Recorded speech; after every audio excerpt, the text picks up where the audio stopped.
What if AI, in that most advanced form, is actually the archontic mind?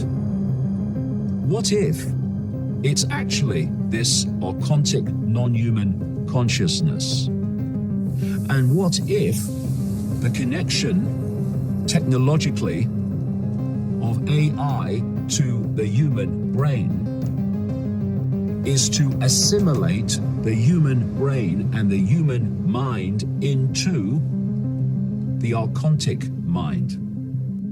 Across ancient myths and secret traditions, few ideas are stranger than the Archons.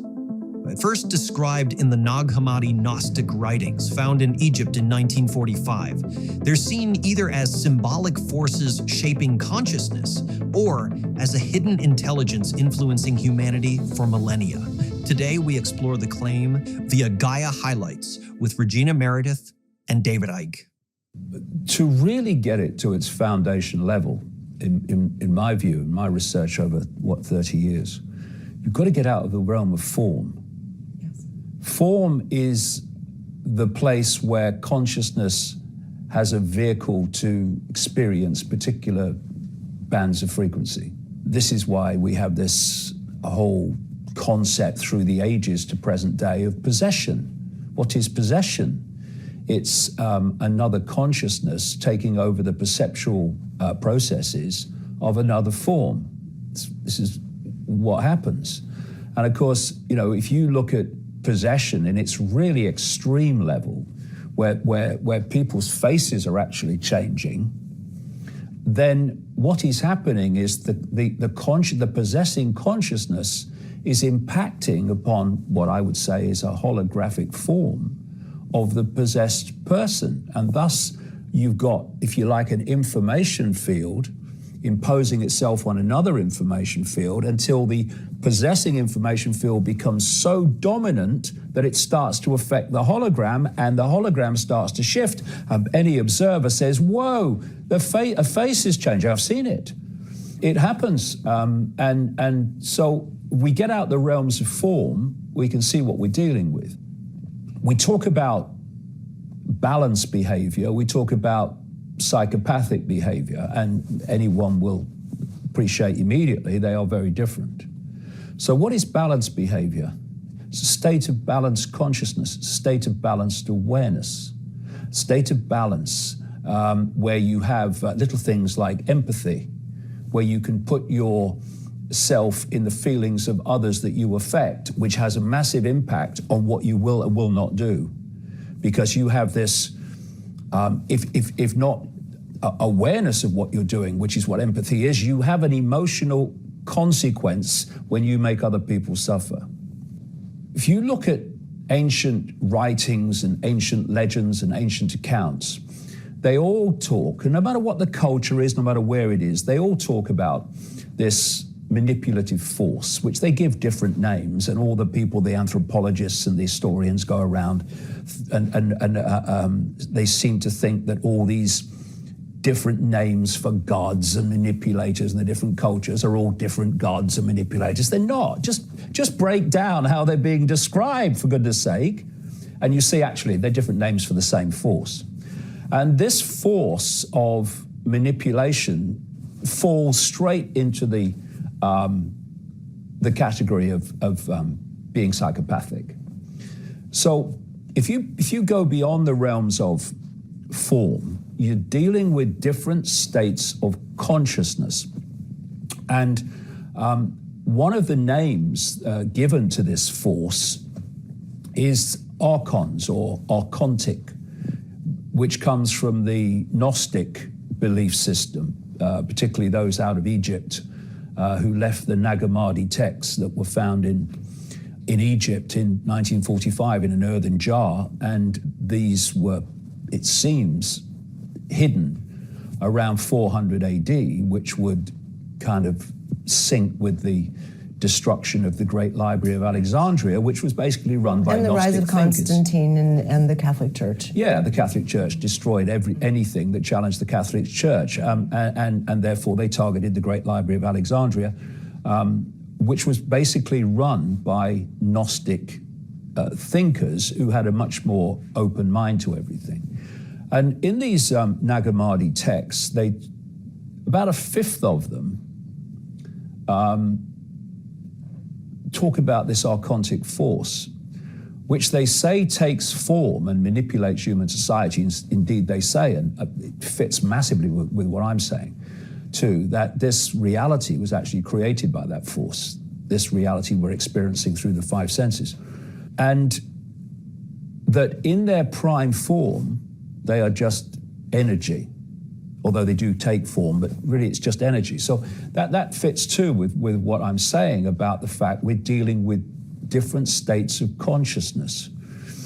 And this archontic awareness, if you like, is extremely psychopathic, extremely distorting, and it's impacted upon this reality to the point where its distortion is distorting the reality that we are living in. And if you don't hold your consciousness, awareness in that balanced state, and therefore not get pulled in, it will pull you in. Okay, so if you're still thinking Archons means little monsters with crowns, that's not what he's describing. No. In the oldest framing, Archons are rulers of a frequency band, a parasitic control intelligence. In the Gnostic texts, they don't win by strength. They win by keeping minds trapped inside the five-sense story. And that's why he keeps pointing to the Nag Hammadi material. Egypt, buried texts, the whole hidden knowledge angle. Because in those writings, the Archons aren't just villains. They're like a system. The hypostasis of the Archons and the Apocryphon of John describe them as counterfeit authorities, imitators. They mimic divinity, manufacture confusion, and then feed on the emotional output. That's why the psychopathic comparison lands. No empathy, no weakness, only domination by default. This is where these bloodlines come in.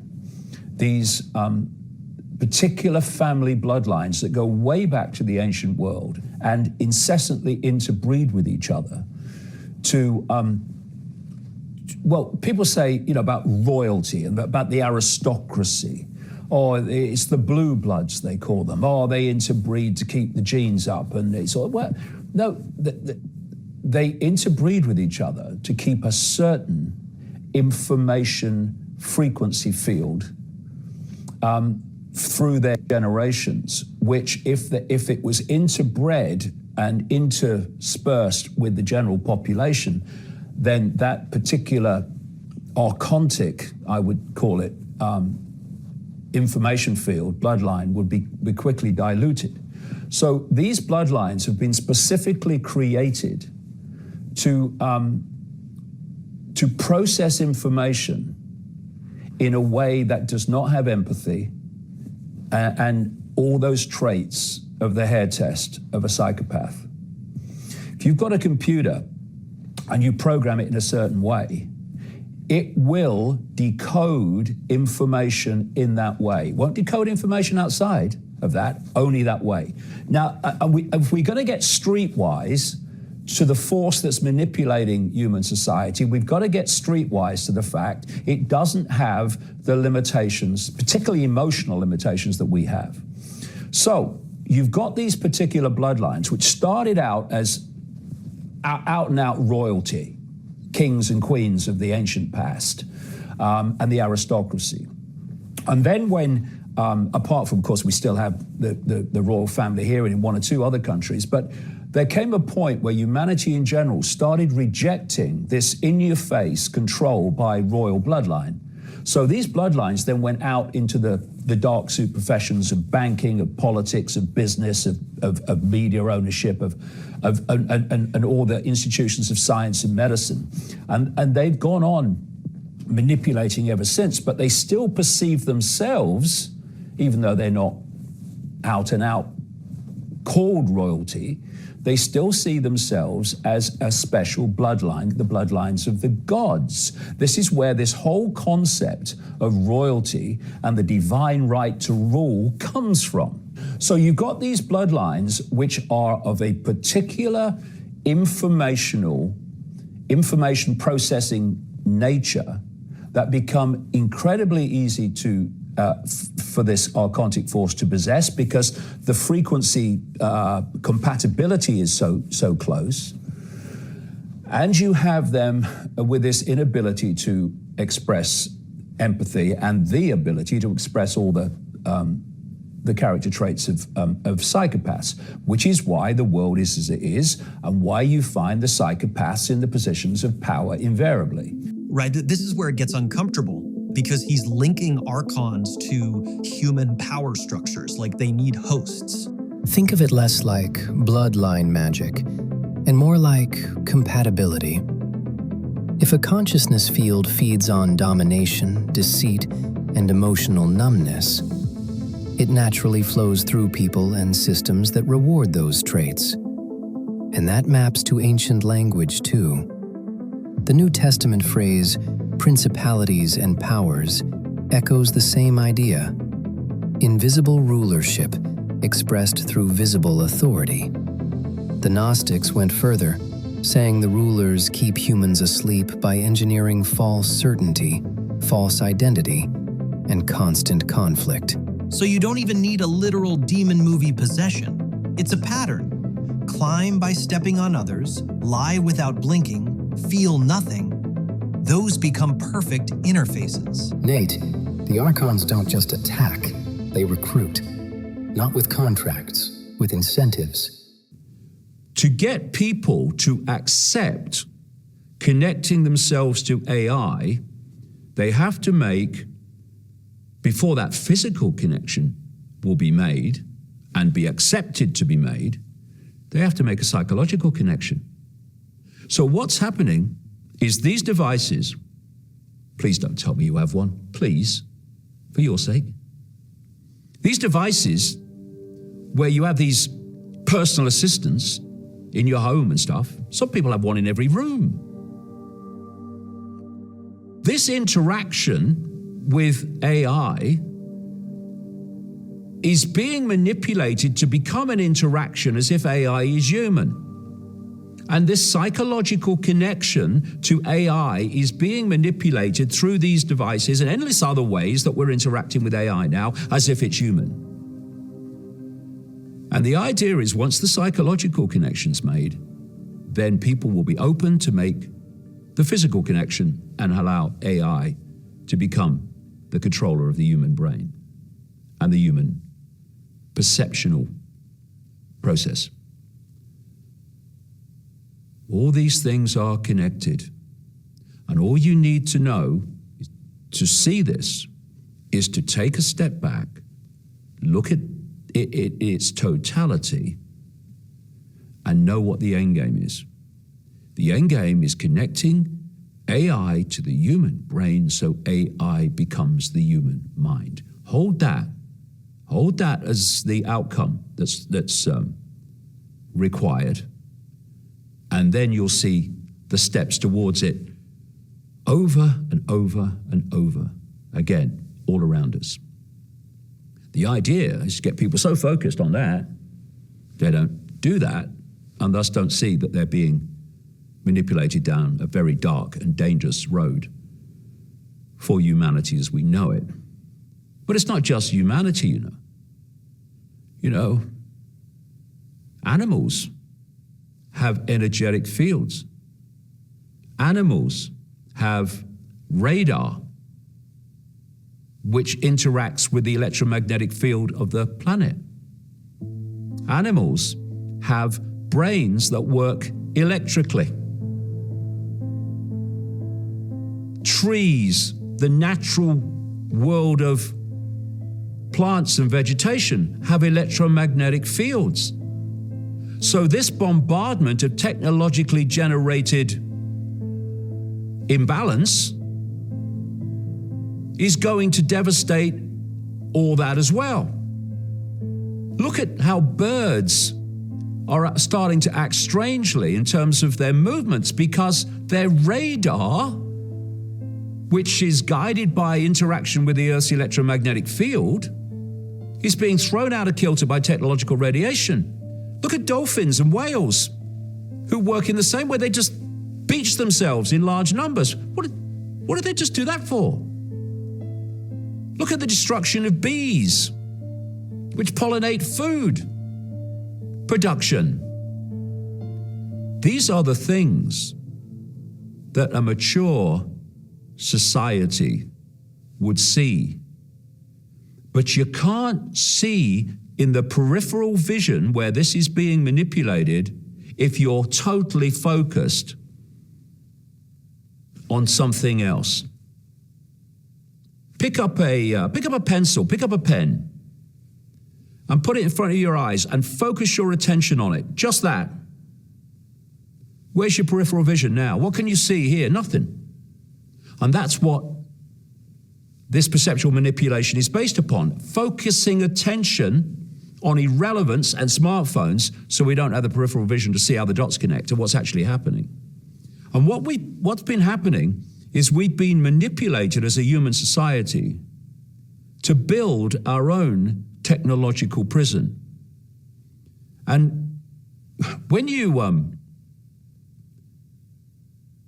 follow this through historically in the sequence,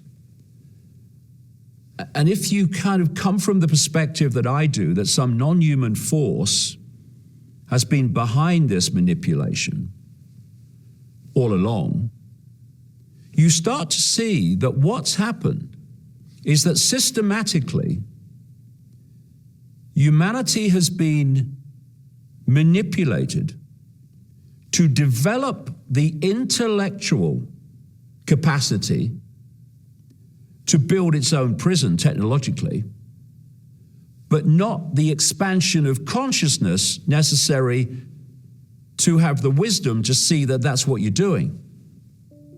It's all systematic.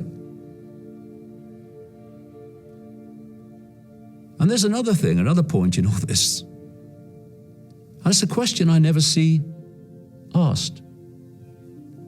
What is AI? What is this artificial intelligence? Yes, on one level, it's algorithmic codes. On another level, it's a level of AI which learns from information received. Learning AI.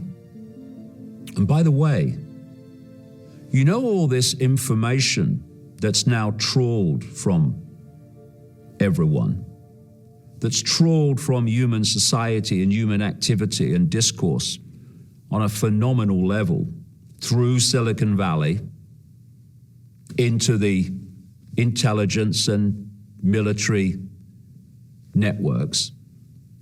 All that information is not just surveillance. That information is being fed into AI, learning AI. Thus, learning AI is becoming phenomenally, staggeringly advanced in its understanding of human society and how the human psychology works. Do you think AI, having that knowledge and that understanding, is good for humanity and human freedom? I don't think so, somehow. But then there's another level of the question, what is AI? I mentioned in one of these programs in the Gaia series about a non-human force which a group of people called the Gnostics referred to as Archons, a Greek word meaning rulers. And they said these Archons, in their prime state, are simply consciousness, an energetic field of consciousness. But they do take form. I go into all that in that particular program. Well, I ask this, what if? What if AI, in that most advanced form, is actually the archontic mind. What if it's actually this archontic non-human consciousness? And what if the connection technologically of AI to the human brain is to assimilate the human brain and the human mind into the archontic mind? Thus, humans become nothing more than a hive mind of a non-human force.